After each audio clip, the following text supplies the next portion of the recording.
नमस्कार। Hindi star with Suresh Kumar में आपका स्वागत है। आज के इस वीडियो में हम देखेंगे जॉर्ज पंचम की नाक पढ़ेंगे, देखेंगे नहीं। दरअसल ये पाठ कमलेश्वर ने लिखा है और एक व्यंग्यपरक रचना है। इसमें कमलेश्वर ने दिखाया है कि जब दिल्ली दरबार हुआ था, भारत की राजधानी कलकत्ता से दिल्ली बनी थी, उस समय दिल्ली दरबार हुआ था, तो रानी एलिजाबेथ आई थी और उनके एलिजाबेथ के स्वागत में भारत के सरकारी तंत्र के लोग, मीडिया के लोग किस तरह से बदहवासी दिखा रहे थे, किस तरह से अपना सब कुछ भूलकर उनके स्वागत में पलक पावड़े बिछाए बैठे थे। और इस पाठ के माध्यम से कमलेश्वर ने हमारे सरकारी तंत्र पर, हमारे मीडिया पर व्यंग किया है कि आज भी हम लोग गुलामी मानसिकता से उबरे नहीं हैं। तो आइए आज के इस वीडियो का सबसे पहला महत्वपूर्ण प्रश्न लेते हैं। और सबसे पहला महत्वपूर्ण प्रश्न यह है कि रानी एलिजाबेथ की दर्जी की परेशानी का क्या कारण था और उसकी परेशानी को आप किस तरह तर्क संगत ठहराएंगे। आपको प्रश्न से ही लग रहा होगा कि रानी एलिजाबेथ का दर्जी क्यों परेशान था, उससे हमें क्या मतलब, लेकिन वो परेशान था और उसकी परेशानी का क्या कारण था मैं आपको उत्तर में बता रहा हूं। मैंने आपको पहले कहा ना कि व्यंग्यपरक रचना है। आइए, अब दर्जी है तो उसकी परेशानी का कारण क्या होगा। उसकी परेशानी का कारण था कि रानी एलिजाबेथ क्या पहनेंगी। भारतीय उपमहाद्वीप के दौरे पर जा रही हैं। भारत, पाकिस्तान, बांग्लादेश, बर्मा, नेपाल, ये पूरे उपमहाद्वीप में उस समय अंग्रेजों का शासन था और उस समय ब्रिटेन की रानी आएंगी तो क्या पहनेंगी, ये दर्जी की चिंता होना स्वाभाविक है। इसलिए दर्जी परेशान था। और क्या, हर आदमी चाहता है कि हमारे काम की प्रशंसा हो, तो दर्जी के मन में भी रहा होगा कि रानी के लिए ऐसा कपड़ा बना के भेजें कि जाने के बाद रानी की तो चर्चा हो, उनकी ड्रेस सेंस की, वो क्या पहन के गई हैं इस पर, और जब उस पर चर्चा होगी तो इस पर भी चर्चा होगी कौन सा दर्जी ने बनाया है, और जब इस पर चर्चा होगी कि किसने बनाया है, रानी को पसंद आएगा तो दर्जी का भी मान सम्मान बढ़ जाएगा। वो साधारण दर्जी से शाही दर्जी बन जाएगा। आपने देखा होगा कुछ दिनों पहले एक अमेरिका के राष्ट्रपति आए थे तो उनकी पत्नी ने जो फ्रॉक पहना था वो हमारे यहाँ उड़ीसा का राउरकेला का कोई फैशन डिजाइनर बनाया, तो उसकी बड़ी चर्चा हुई थी। तो हम लोग ऐसी चीज़ों की चर्चा करते हैं, तो इसलिए उस दर्जी की भी चिंता थी कि रानी क्या पहन के जाएंगे, कब क्या पहनेंगी। तो उसकी चिंता थी कि ऐसा कपड़ा बनाया जाए कि जिसमें रानी बहुत अच्छी लगे, उसकी चर्चा हो और उससे उनका मान सम्मान बढ़े, उनकी प्रशंसा हो, साथ में हमारी भी प्रशंसा बढ़े, साथ में हमारे भी काम की सराहना बढ़े और हम भी साधारण दर्जी शाही दर्जी हो जाए।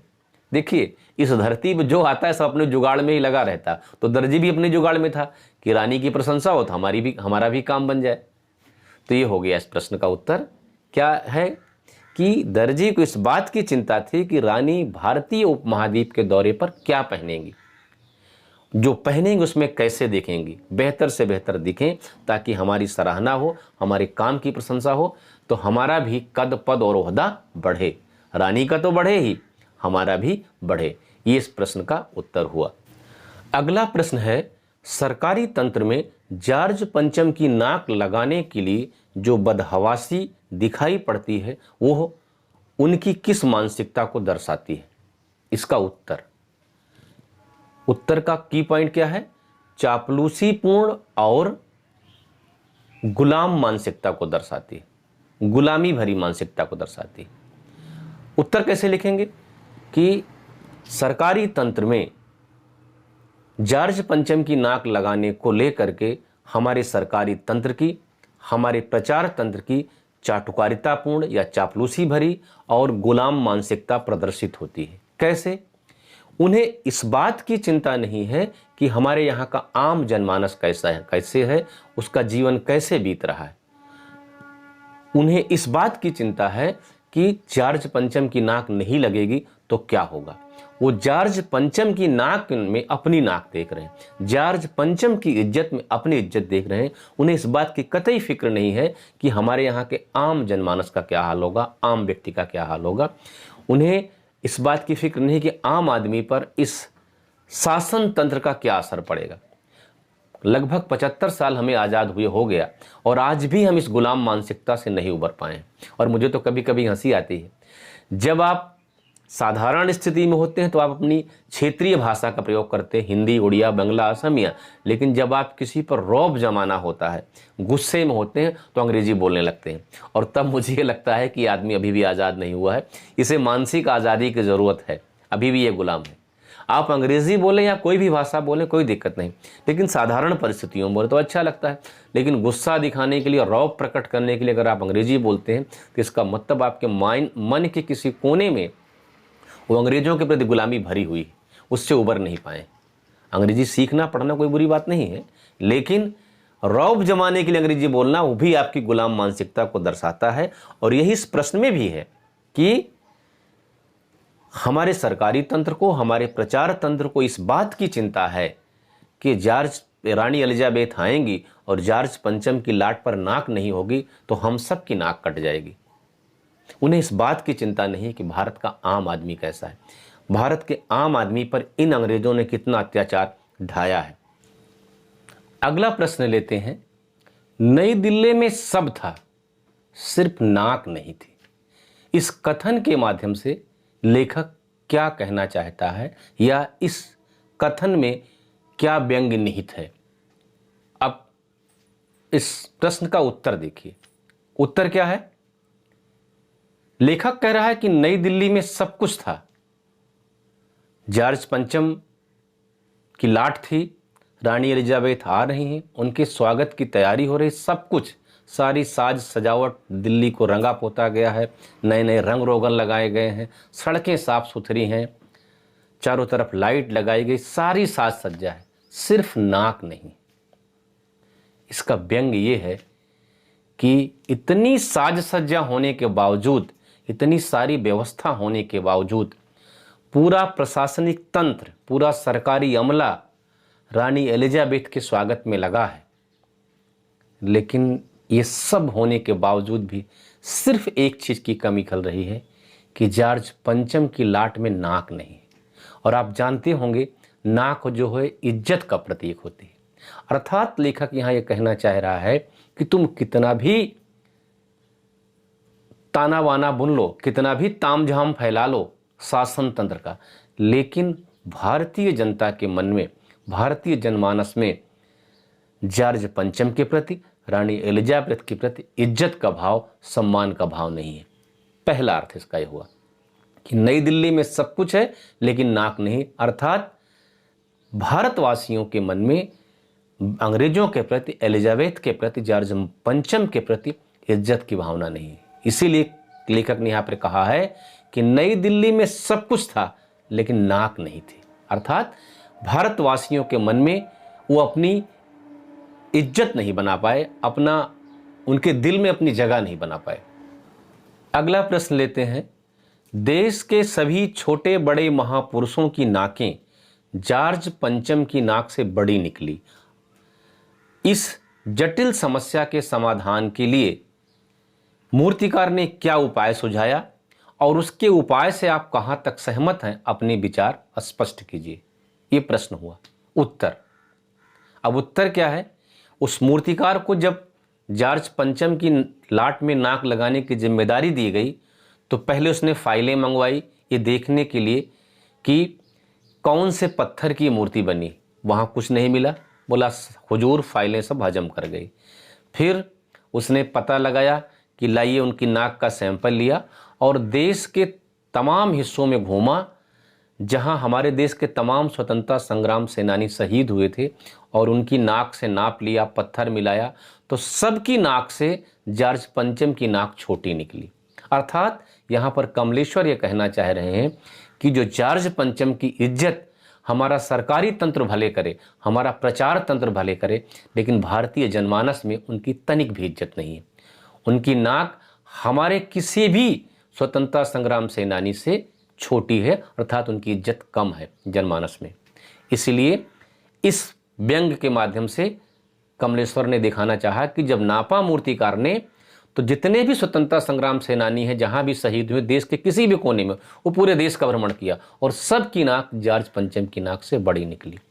यहां तक कि बिहार विधानसभा सचिवालय के सामने, पटना सचिवालय के सामने जो 1942 के आंदोलन में बच्चे शहीद हुए थे उनकी मूर्तियां लगी हैं।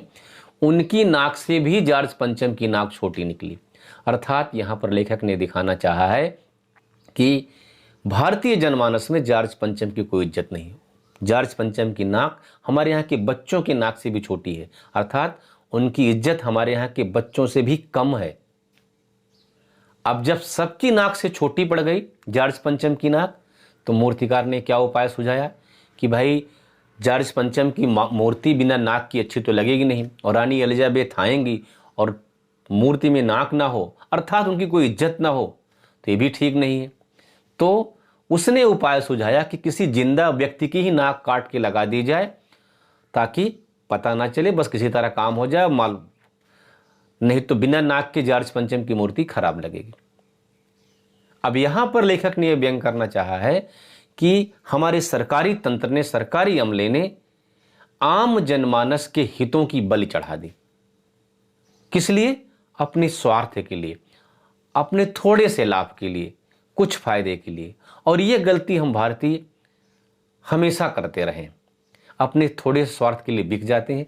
यही कारण रहा है कि हमारा देश बहुतों का गुलाम रहा, न जाने कितनों का गुलाम रहा, कितने सालों तक रहा, ये स्वार्थ प्रवृत्ति। इसी पर कमलेश्वर ने यहाँ पर व्यंग किया है कि जब जॉर्ज पंचम की लाट पर किसी की नाक नहीं फिट बैठी, तो मूर्तिकार ने कहा कि किसी जिंदा आदमी की नाक लगा दी जाए, और सरकारी अधिकारी इसके लिए तैयार भी हो गए और चुपके से नाक लगा भी दी गई।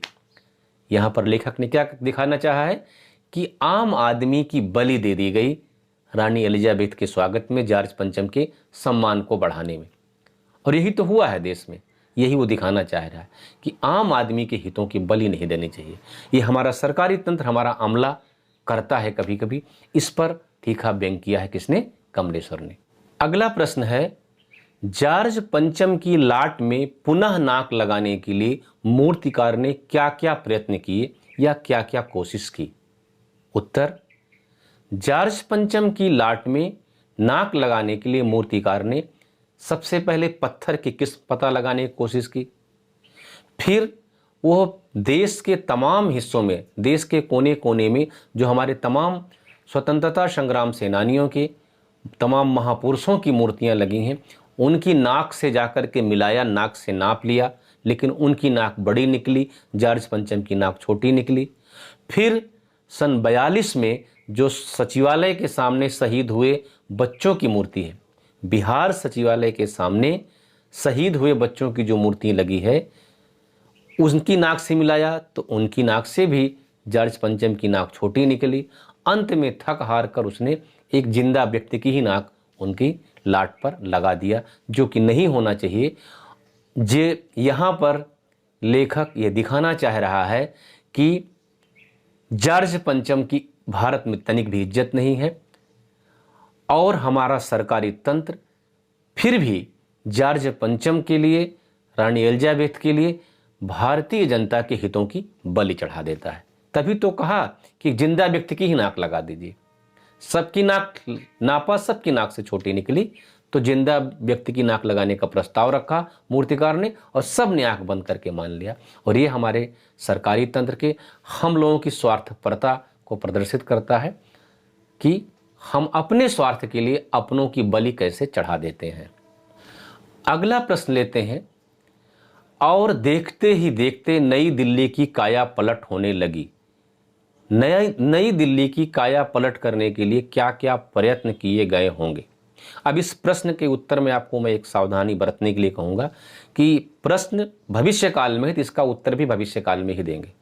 क्योंकि पूछा क्या गया है कि क्या क्या प्रयत्न किए गए होंगे, तो ना आपने देखा है ना हमने देखा है, अनुमान लगाना है, तो यही आप लिखेंगे होंगे।